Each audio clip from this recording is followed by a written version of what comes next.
Sarhoş indirmişsin yelkeni, mazilere dalıp dalıp dalıp üzmezsen seni. Bu baharın bir de kışı var elbet.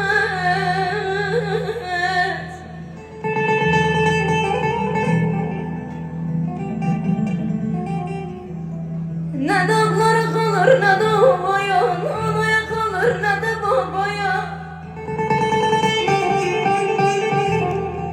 Kimse güvenmesin yalan dünyaya.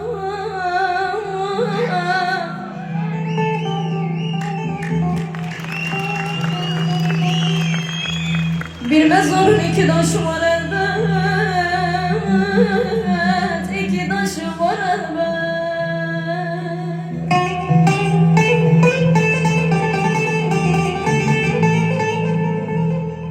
Ne dağlara kalır ne de ovaya, anaya kalır ne de babaya.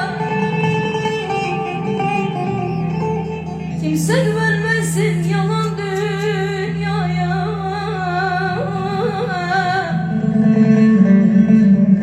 Bir mezarın iki taşı var elbet, iki taşı var elbet.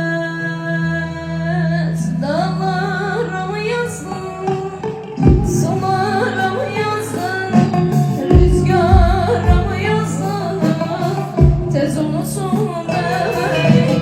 Dağlara mı yazsın, sulara mı yazsın, rüzgara mı yazsın, Tez unutsun. beni.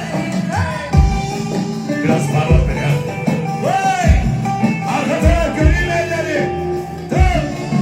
Biraz daha canım, evet. Teşekkürler. Vay vay.